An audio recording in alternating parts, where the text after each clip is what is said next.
Thank you. We have about an hour, slightly under, and I would quickly like to context set a bit, because this area of international internet governance is certainly a weird one. And I must admit, when I was introduced to this about 4 or 5 months ago, I found the entire process bizarre, arcane and unnatural.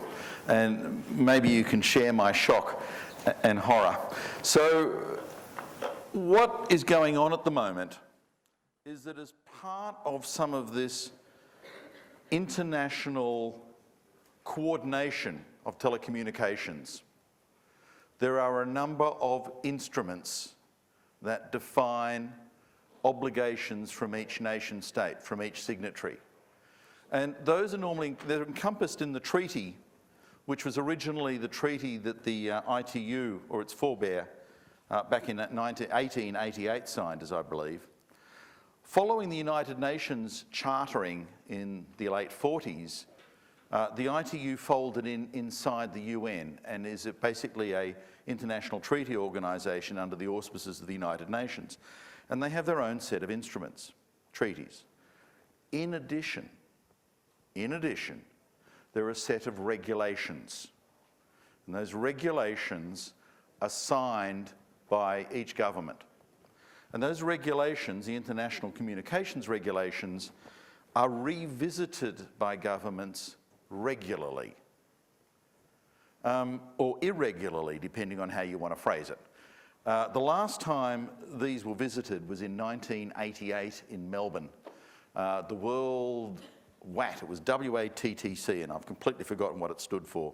But evidently the ITU Secretariat are saying that the ITU Council has been petitioned and agreed to review these same regulations this December in Dubai. And these are the regulations that effectively encompass all telecommunications between nations. The only thing they don't encompass is the post. But anything else, if it's electromechanical, in fact, if it's electromagnetic radiation, it's part of these in theory. So these are obligations in governments. If you actually read the instrument, it's kind of weird, because all of them signed up and said, and we agree with all the provisions of these regulations, excepting when we choose not to. And that's the way they signed. You know, barring national whatever, we agree, but we reserve the right not to agree. But if you actually read the text, and if some of you remember 1988, the internet, in fact, the first Australian internet meeting was happening across town in Melbourne the same month. So the internet was just a bunch of loons in universities doing stuff all. Everything was telephone-based. And when you talked, and they did try and talk about telecommunications, they talked about telephony. So if you read the text, what you see is, whenever the ITU have a meeting, don't charge us for the telephone calls. Oh, and by the way, here's the way carriers charge each other for telephony.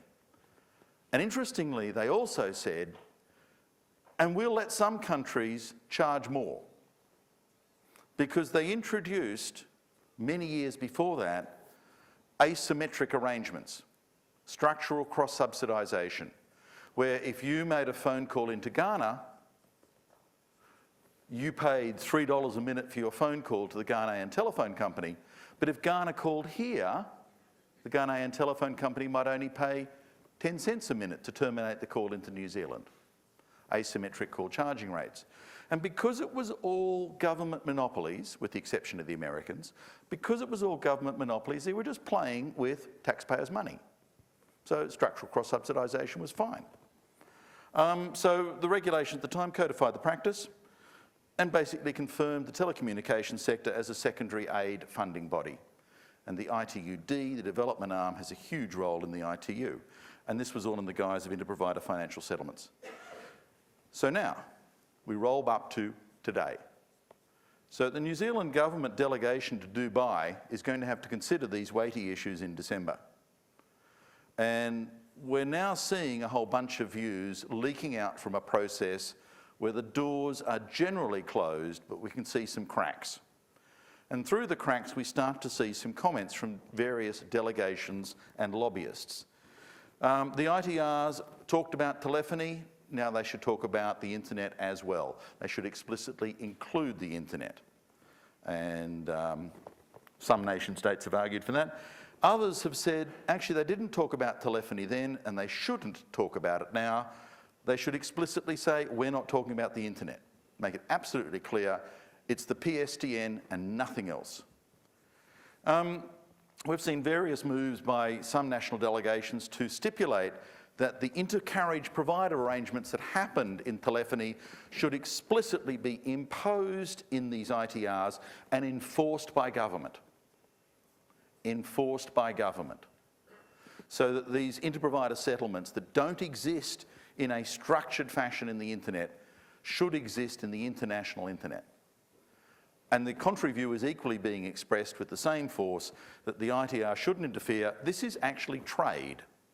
This is, the World Trade Organization. This is just commerce, and it's a marketplace of interconnection. The ITRs have no role. Some have argued that the ITRs have been ignored throughout the entire history of the internet, the long and illustrious history of the internet, and that should continue. Whatever the ITRs are, just forget them. And others have been arguing that the ITRs and the ITUT recommendations, which currently are just recommendations, both should be mandatory, including a rather nasty one called D.50. Have a look. So there should be no exclusions. When you sign this, you can't say national whatevers. If you sign, that's it, you're committed. So there's certainly some views to go the other way. So just to set the scene before we get to this, what have I heard? I heard this morning the future of the internet's being negotiated by governments behind closed doors. You heard it too if you were there. I don't know if you read Vanity Fair, but I read this one. I thought it was rather cute. This is World War 3.0. Now, Vanity Fair is an American magazine, and the Americans do seem to have an attitude and a point of view on this topic. If you're not American, you might have heard the next one, that the US is in an unacceptable position. They hold the keys to the DNS through DNSSEC. They're fighting desperately hard to hold the keys to addressing and routing. The Pentagon is unusually close to the Department of Commerce inside Washington. And when the lead starts flying, anything is possible. It is unacceptable for an international telecommunications system for the entire planet that one nation state has unilateral control over the keys. Another argument says, oh, stuff that. This is irrelevant. If you really look at the internet, it's just IP packets. Everything else is an app. And when you really are talking about the internet, you're not. You're actually talking about the behaviour of applications. Don't forget, Skype is an app, not a network function. Right? Everything we do, email's an app. The web is an app. So why do you think the network has anything to do with it? This is supremely irrelevant. Further views. It's not about 16-year-olds. It's not about organised crime. It's not even about trade wars. We're now talking cyber warfare. And they're already starting the opening moves. We're now talking about nation states looking at each other's infrastructure online and figuring out how to disrupt it in seconds in a way that creates absolute chaos. Talk to the right people, you get any answer. Other folks say, governments and national jurisdictions are irrelevant. What Google says just happens and everyone has to bow down. It's a comment that I heard yesterday with Telecom New Zealand saying, we can't make Google pay, they're just too big. That was one operator. What happens when governments say, we can't make Google do that, they're just too big? Or is this just techno-colonialism? There's haves and haves not in information as much as money, and other haves exploiting the have-nots by being faster, quicker, and more adroit. Or as is this content businesses going straight out of control and we need regulation. And last and not least, what degrees of freedom do you have? When you stand on a pane of glass, it just breaks. It doesn't warn you, it just breaks, because it's brittle. How much can you muck around with the internet and its regulatory framework before you break it? So with that, this is yours. I'm here to facilitate, And let's just go. So, Frank. Yeah, thanks, Geoff. I should explain, for those of you who don't know me, I wear two hats, sometimes uncomfortably. I'm president of Internet New Zealand, so I'm concerned about all of the stuff that's going on here in this context, but I'm also probably the only real internet policy guy in government, in that I work for the ministry. No, I'm not allowed to call it MOBI, but it's the Ministry of Business, Innovation and Employment. I think I've got that right. Is anybody else here from MOBI? It changed while I was overseas a couple of weeks ago. It used to be called the Ministry of Economic Development. And in that role, I sit on the GAC, the Governmental Advisory Committee, BICAN. I'm also for my sins, the only guy in government actually concerned about the International Telecommunications regulations. They're utterly obscure, or at least they were up until about a year ago. I hadn't heard of them. And nobody in New Zealand was the least bit concerned about them. Everybody had forgotten they even existed,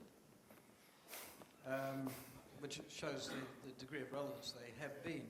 But as Geoff has pointed out, some of the propositions are that not only would they be relevant to New Zealand, but that every cross T, dotted I, and full stop has to become part of our regulatory system.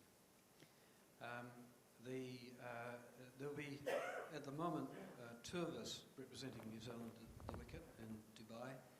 I'm going to try and get Keith Davidson on as the other member of the delegation. It's not certain that I'll be going. I'm actually going to try and get out of it because 2 weeks in Dubai is sort of beyond imagination for me. But just to point out that those issues are real.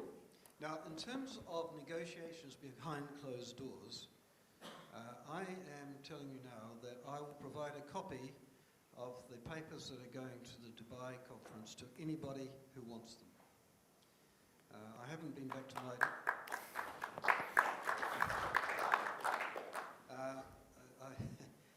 I'm also involved in the TPP, and you won't get a line of TPP text out of me because that would be a hanging offence. But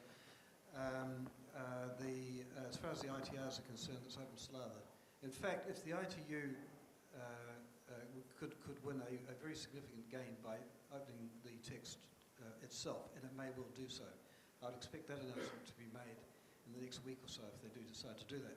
But I will be providing a copy of that text on the Internet New Zealand Policy Advisory Group list, and sending a copy to anybody who wants a copy of it, and you're welcome to it. It is ghastly. Let me assure you, it is horrible. It's 80 pages long, and it's the most convoluted piece of bullshit text you have ever seen in your life. And so I'll leave it there. Thanks, Geoff. Thank you. Sorry, yeah. Behind you as well. Frank. Am I going? Yep. Hi. I just got a question for you, Frank, if you can. Up until now, the internet has been run by its own set of international governance through ICANN, etc. Now, to me, as a person who's not on the inside of it all, it looks to me like the United States government has dramatically overstepped the bounds of its national sovereignty and is trying to force its view on what the internet should be on the rest of the world. They're doing things like they are seizing domain names which have got no American connection at all, like a Spanish domain name that was seized a few months back, on the basis that the registry, the central registry, is in the United States, and therefore anything to do with .com, .net, etc., they have the right to simply seize domain names without any form of due process through one of their crooked judges. I understand that through the ICANN processes, they are planning to, all the new .gtlds will be governed by American law ultimately and will be subject to the same thing. Could it be a fair statement, and this is a very naive point of view I've got, that what's happening with the ITU trying to wrest control of the internet from the Americans is a reaction to the way the Americans are acting like the £100 bully in the playground over it all? Yeah, there are a couple of points on that. It's a fair enough comment up to a point. Again, I think Geoff mentioned that as being one of the points of view. There are two ways of looking at US government so-called control of the internet. The first one is that it is utterly benign. I'm talking about the way that the US government has looked after the IANA function over the years. It has been a benign neglect, and they actually haven't put a foot wrong in terms of doing it. Because don't forget, we're talking here about the US government, or at least the National Telecommunications and what the hell is the I for? Administration. That's where the IANA function is responsible to the US government. They control the contract under which it runs. They've done a hell of a good job of it by being completely hands-off. The other thing is the US government has championed the idea of bottom-up multi-stakeholderism in terms of internet governance. That's where the idea has gained root and has been fostered. So, that's one side of it, okay? They've done a very good job, and many of us think that there are many worse alternatives than that. The other side to this, though, is that if you have a generic top-level domain, then the policies that the generic domains are, which would be .com, .org, .xxx for that matter, a whole bunch of others, are governed by contracts with ICANN. Now, .nz is not. .nz is run by policy developed and administered within New Zealand. But a .com address is administered under policies developed by ICANN. ICANN is a California registered corporate, and you come under California law. And it is that law that has been applied when names have been taken away, while these websites have been taken down because they have been registered under US law. And any generic top-level domain will come under US law for the conceivable future. Okay, that is the difference basically between a country code top-level domain, which is administered usually by local law within the country concerned, and a generic. If I could make a very quick comment as well. Yes, you're right.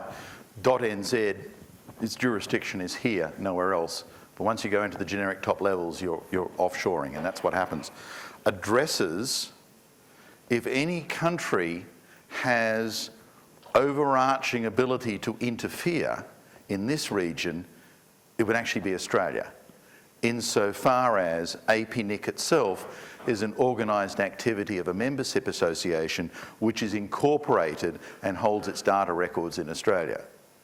Now, we're not a treaty organisation, there is no treaty, so that we enjoy no particular legal immunity in Australia. It's the way it is, and that's, I suppose, the price of not having a treaty, that everybody has to be somewhere, and we're not on a floating boat in the middle of the Pacific, we're on solid ground in Australia. So that's the compromises that go on when you deliberately say, I'm not going to sit inside a treaty structure, we are just part of a group of regional industries and stakeholders organising ourselves. You end up somewhere. I think if you'd asked Geoff the question about the seizing of domain names, he probably flippantly would have replied that DNS is an application. It's just on top of the network, it doesn't matter. And Skype, to use your example, doesn't use it at all. DNS is irrelevant to Skype other than finding skype.com. That wasn't my point. What I wanted to know was, I'd like to know of the people who are here, who thinks this is commerce? If you have two network providers, they exchange packets on equal terms and no money changes hands. If you think that's commerce, for the purpose of regulating it, put up your hand. Who thinks that's commerce? If you think two network providers exchanging packets on equal terms and not charging each other, no money changes hands, if you don't think that's commerce, put your hand up. Oh, come on.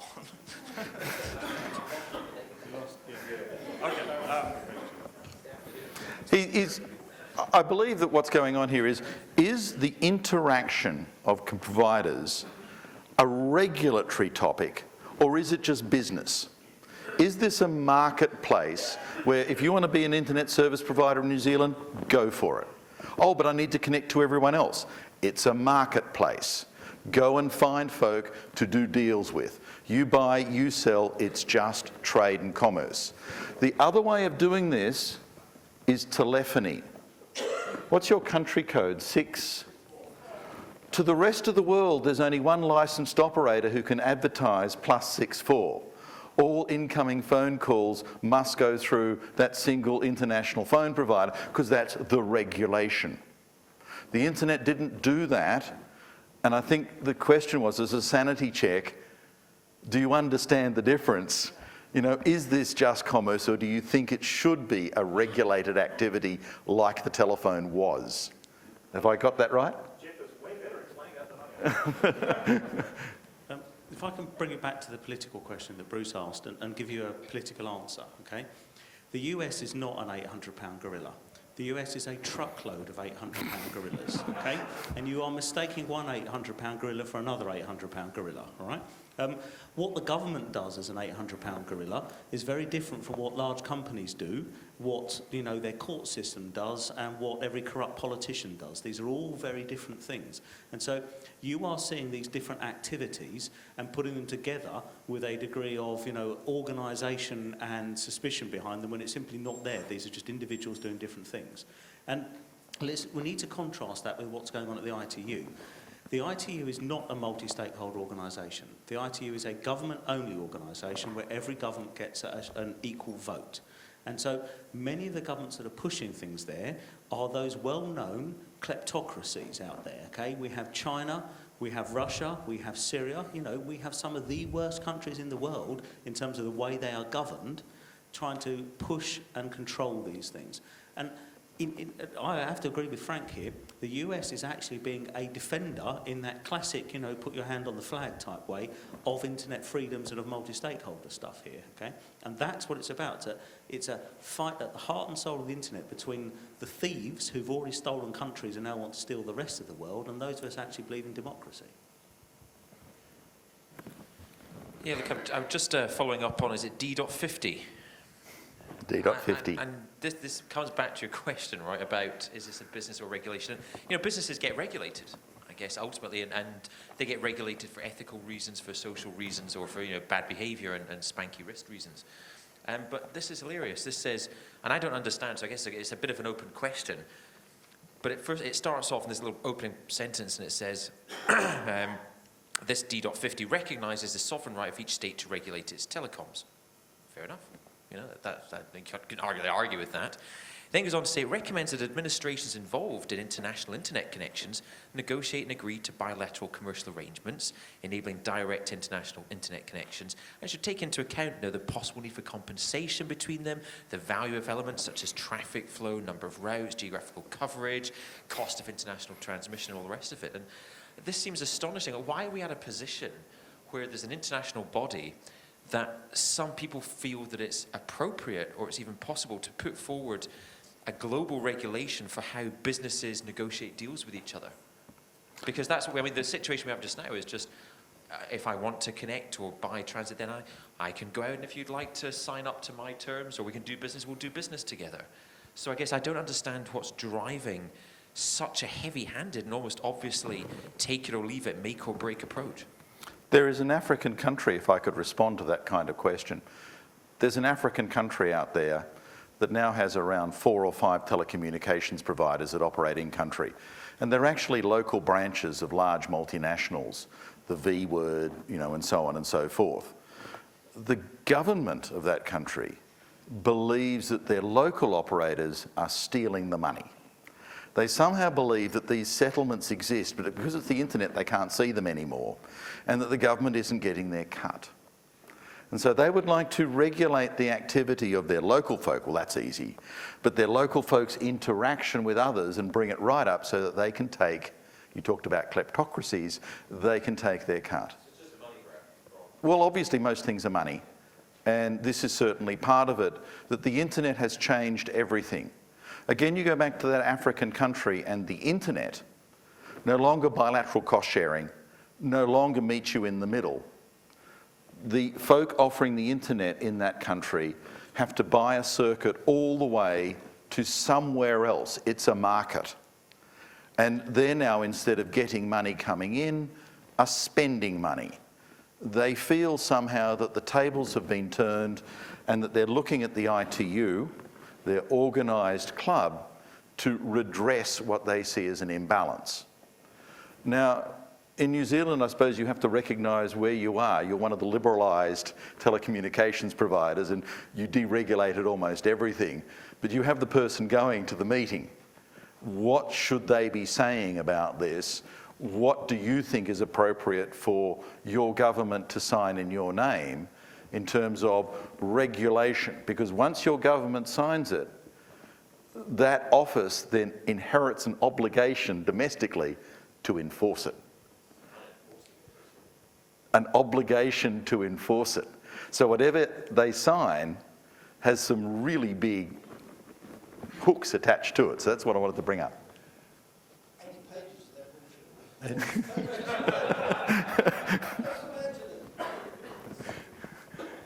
bullshit. Keith Davidson, and I guess being as though it's been 30 years since the last revisitation, it could be a contractual obligation for the next 30 years, in fact. So this is not something that can be overturned in a hurry. But I just want to go back to the earlier comments about the US government and its unilateral kind of control and so on, and talk just for a moment about the IANA contract. You know, the IANA database being at the very core of the internet and the DNS, and the fact that the US government put out two notices of inquiry that you could have made submissions on to help guide them in what the contractual obligations for IANA was going to be. Internet NZ made a substantial set of recommendations to the USG on the IANA contract. And yes, and sorry. And if you look at the contract, which has just been signed in the last 2 or 3 days, you'll see our sticky little fingers all over that document. So the multi-stakeholder model is working because even New Zealand, a not-for-profit little organisation like Internet NZ, can influence the direction of the contract that the US government releases. So you know, we can have impact and do in the current space. Where we can't have impact necessarily if we're not government is in the ITU. You know, don't expect to turn up in Dubai and be allowed into a room that you can talk. That won't happen unless you're government. You might be a member of the ITU as an organisational member, but you still won't necessarily have a speaking right. You won't see the documents unless you can wheedle it out of Frank until you're in the room and it goes up on the screen. That's the way the ITU works. Only member states get preferential treatment of seeing text in advance and agreeing positions. So anyway, it's an interesting set of tensions, and I think the ITU have recently been touting themselves as being multi-stakeholder, and I just wonder, Geoff, if is there any reality in that statement at all? Their treatment of sector members, in other words, third parties, is still very partisan, and their treatment of civil society is almost non-existent. They simply ignore that to a great extent. Their efforts to try and emulate much of what the internet ecosystem built around itself as the US slowly disappeared from being the dominant player into merely being, if you will, the steward for some of these things. The ITU is now trying to deliberately construct, but the problem is that, quite frankly, they're broke. That very few governments pay them very much money. They have to sell their documents, not leave them open. The decision-making process is inside council, which is a bunch of governments, and it's really a case that the numbers game wins. And because there are a large number of votes in small nation states in South America and Africa, that international politics, which you saw so graphically in the International Olympics Committee, has exactly the same play button as the ITU. And that you find some folk, some nation states, pandering to the African vote and espousing positions in order to get into council. So all of that politics sits within this. Now you'd think that was harmless until you realise that if the numbers game works and they're able to outvote the liberalised areas of telecommunications, you're going to bring back a whole bunch of regimes that you last saw with telephony. Well, in council it's majority. But Frank, I'm sure, could explain much more of the internal machinations of voting. It is very much a government body. Yeah, basically, like most intergovernmental organisations, actually, voting is theoretical rather than actual. The fact is that a vote is never taken in the ITU because, just imagine it, if you've got treaty text on the table, governments have to actually sign up to that and ratify it. If they've voted against it, they can hardly be persuaded to sign up to it and ratify it. So, although there's a lot of concern about things like the revised ITRs, the process of reaching a final text has to be by consensus, and if that consensus can't be reached, the status quo remains. So, a possible position for a government, such as perhaps the New Zealand government to take, is just say no. You know, but when it comes to council, generally that applies. I think council is certainly members are elected onto council, so you have to. New Zealand is not represented on the ITU council. Australia is. They went to a lot of trouble to basically buy votes in order to get on there. And that was an election. But again, once you're on council, I don't think the council would actually vote on something. It would have to try and reach a consensus.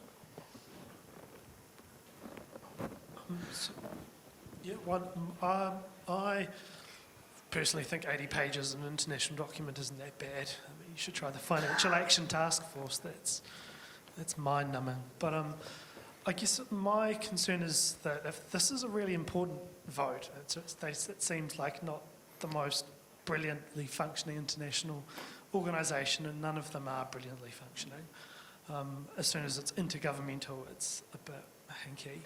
I guess I'm a little bit perplexed as to why it's not being treated as a priority for the New Zealand government. I mean, the concept of sending two people to something like this, you know, I mean, New Zealand's got a proud tradition of being an honest broker and, you know, working, you know, the fisheries treaties, setting up the United Nations. I mean, okay, we lost on vetoes, but you know, we were instrumental in some of those really international governance shaping instruments, and I just find it odd that, you know, like foreign affairs and trade wouldn't be really into this. This is an odd. It's not sexy This is an odd intersection of realpolitik versus formalism, because the reality on the ground is that you guys deregulated and a whole bunch of other countries did.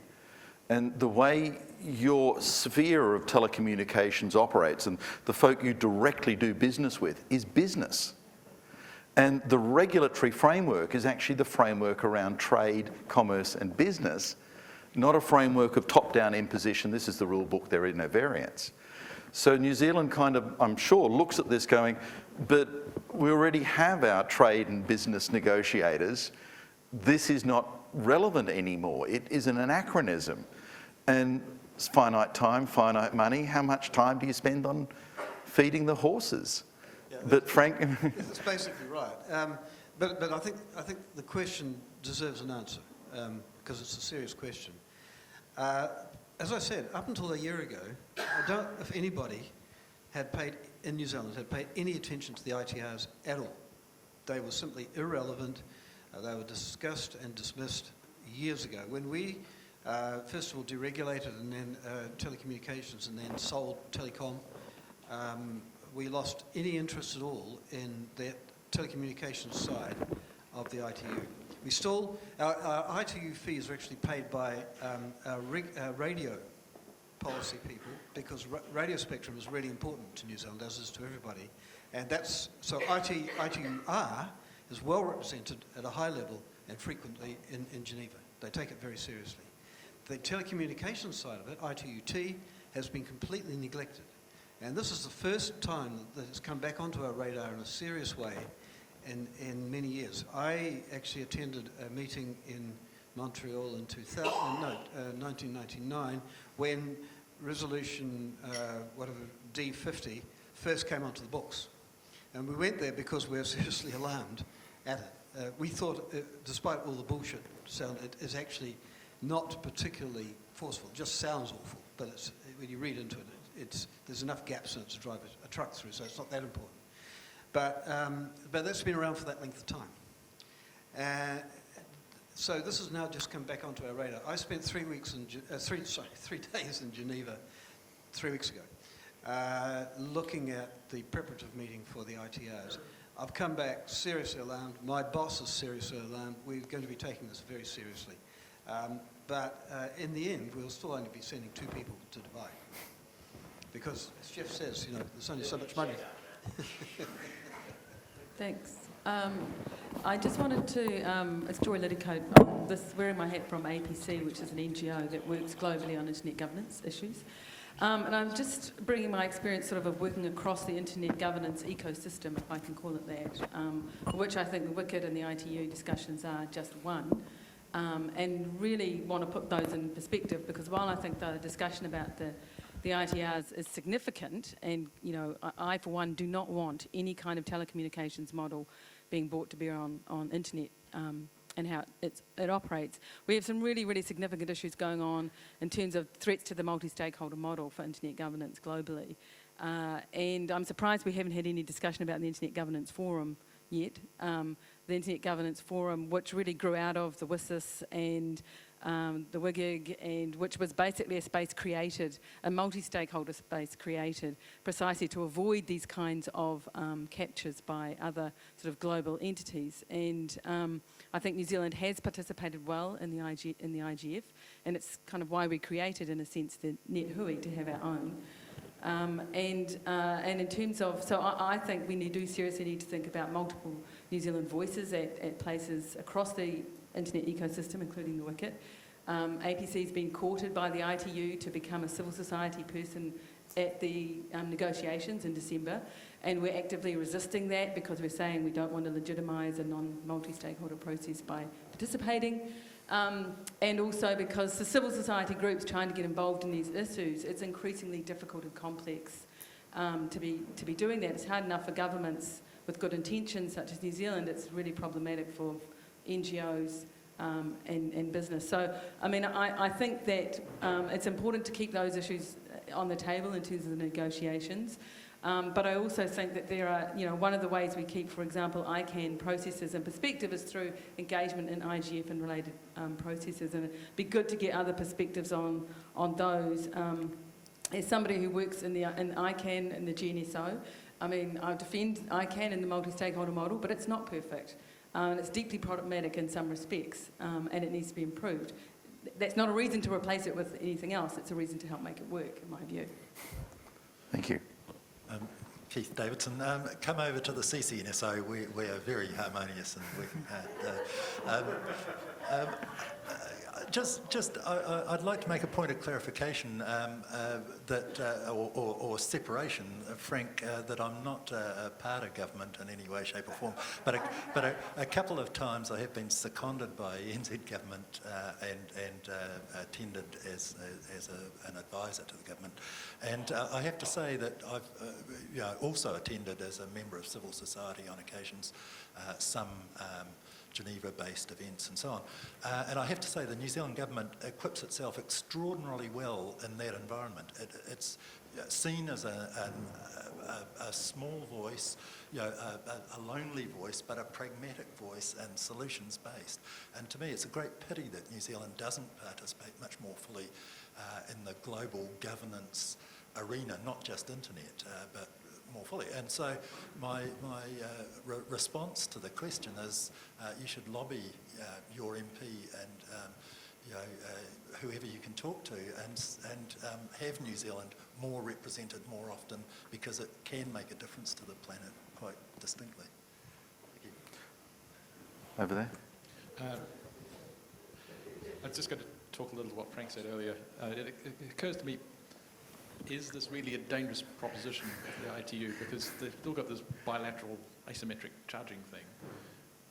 My position, if I was the upstream country from a certain African country, would be our negotiating position is you pay us nothing for the traffic we send you and we pay you nothing for the traffic you send us.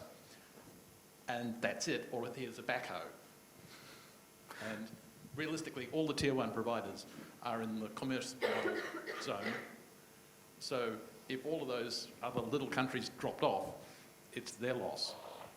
I mean, that's brutal, but it's the way of the world. All of a sudden, a sea of hands. So, yes. Yeah, I just wanted to say, I just a little bit concerned, sort of talking about like it's a choice between either top-down government control or this is a marketplace and its commercial imperatives. You know, this is the third sector, for those of you that were here, Vikram's sort of scene, sort of to refer back to that, his scene setting. You know, it isn't just a marketplace, this is people. This is, you know, this is people's livelihoods, their lives. And I just think that, you know, the civil society part of it, of the multi-stakeholder, is an equally important part of it. And that I think it's a free market fantasy to think that the commercial marketplace model is going to serve all of those needs. We've seen globally deregulation can deliver some things, but there are other things that, you know, require other tools. And I just think that setting it up as an option, you know, and also recognizing that the ITU, for its faults and its criticisms, is actually one of the few UN agencies that has these other memberships. And I'm not saying they do it well, but, you know, they do have, you know, other members. And Keith knows well, you know, the limits of that. But I think that, yeah, it's multi-stakeholderism is really important, but that community focus, and that it isn't just a marketplace. Before we move on, I'd just like to introduce the invisible hand of Adam Smith. What the invisible hand of Adam Smith would actually say is that as you moved this industry and deregulated it, you actually started to have consumer-based economics enter the field, and that the content providers... But the content providers track the consumer. What the consumer doesn't buy doesn't get sold, and what the consumers want sells more. Well, interestingly though, it doesn't work. That's where all the money comes from. You know, the consumers pay for all of this. They're not being served by that model. It does do things, but it doesn't do everything. Yes.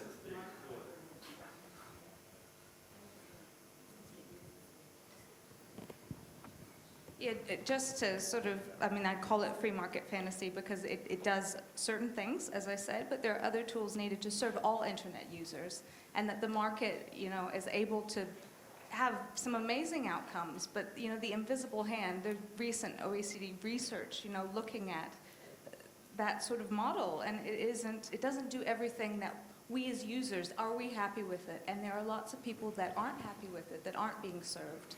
So rural electrification, the universal service obligation, that you needed some way to create broad access where the market wouldn't officially service everyone is part of what you're saying. Let me go one step further then and prompt some of these issues. The goals of WSIS were lofty.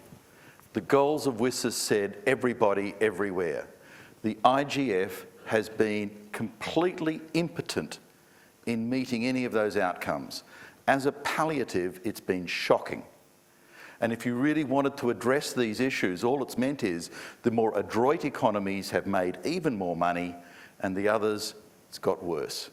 So exactly how is this helping? I guess, you know, all I hear so far is the talk about, you know, tier 1 telephone company or country sharing equal packets with the other tier 1 company. But what happens if you've got someone on the high tier and someone on the low tier? Will the high tier say, you know, well, you're going to have to pay more to send it to my high tier because, you know, you want to get your traffic up this way? And also in terms of global participation, is everyone equal, or is it how they, you know, is it whether they can afford to be in that round table or not, that they can be considered equal? Say, for example, if you can't afford to participate in it, your say won't be, you know, your country won't have the say in the global scale. suppose that the most important point I want to get across is that there's been a shift in relatively short period of 160 years or something, from people thinking in terms of nation states making these kind of decisions about how the world works towards individuals making those things. Individuals, whether they're doing it as part of civil society, doing it as part of an organisation, doing it as part of a business or anything like that. So when you talked about one country connecting to another, to me that just didn't make sense anymore. That made sense in... Well, yeah, okay, but I mean, Don't point to me. Yeah, I didn't write it. This is the point. This is the point. I mean, when you were talking about national postal systems in the 1840s, that made sense. Okay, but it just doesn't make sense anymore at all. And this is the heart and soul of what the decisions about the future internet are about. Okay, are we going to have this word that is a very clumsy word, multi-stakeholderism, where individuals are represented in all walks of life or not? Or are we going to try to relive the experience of, 100 plus years ago, where nation states, in fact, not just kleptocracies, let's be clear, but thieves within those kleptocracies, represented us at the nation state level, okay? Because even if you take a democratic country, sort of 50 years ago, the national telephony provider was a source of largesse to politicians, to, for whatever, they dip their fingers into the money made from it whenever, That's what it was all about, and that's all the ITU is, really. It still is that type of way. Now, what we want are new models, new structures. I would like to see the ITU change and become one of those new models and new structures, but it is so far from doing that, just because of the vested interests. And so this is what we need, is to see global governance do away with that terminology, do away with that thinking, and now start being more positive about how we have more than just ICANN, IETF, some of these obscure acronym organisations that actually do work on a multi-stakeholder basis, and we have more things like NetHui and other things that are on the ground where people are actually able to start talking about these things and making decisions in the multi-stakeholder way. Yeah, I'm going to agree with some of Jay's early comments and say, something you brought up in your initial slide deck was what we heard yesterday about, no one can make Google pay because they're far too big and it's a big global problem. So the one government we're not hearing from here is Google. What do they think about this? Does it really matter what the individual countries think they're going to be swapping and charging and D50ing for, when actually what it matters is the new world, large Google, and what they are willing to pay or buy? I've heard it said jokingly, it doesn't matter what Google know or think, because Google know what you know and more. So the font of all knowledge. Thank you. Before I would like to make a question, you mentioned about invisible hand. I think everybody knows invisible hand belongs to Jupiter. And Adam Smith mentioned invisible hand in the Not Wealth of Nation, and his original first book, Emotion and Sentiment. So I think people, when we talk about invisible hand, we have to recognize whose hand. That is Jupiter. And my question is that, which your discussion reminds me, WSIS. It was suddenly launched 2003, I think, with ITU and UN, and suddenly they are talking about internet governance. I was always wondering, maybe you know the hidden issues. Maybe ITU already have a hidden agenda that they want to take initiative in the governance. I would like to have your opinion. Thank you. Hi, I just want to respond to the challenge put earlier about the ineffectiveness of the IGF. In fact, the IGF was never set up to be a decision-making body, so claiming that it somehow failed because it's never made a decision is a complete problematic oxymoronic statement. But be that as it may, I think that I think Jay said it on the head when he said, what do we want the future of our internet governance arrangements to be, and where do we want the counterweights and the counterbalances to be, and who do we want advocating on behalf of our interests in spaces where we can't reach? And I think that's the that's a key thing for us to be taking out of our own national internet governance frameworks and into the global arena is the basic fundamentals, the democracy of the multi-stakeholder movement, multi-stakeholder model. Keith Davidson, I think your question about internet governance and the outcomes of the WSIS, one of the key outcomes was this expressed desire from the UN and the ITU for enhanced cooperation between the various players. And so to the likes of ICANN and ISOC and others, that meant how we play better together. To the ITU, that was a code word of how do we take over the core of the internet. So the same words mean different things to different people quite often.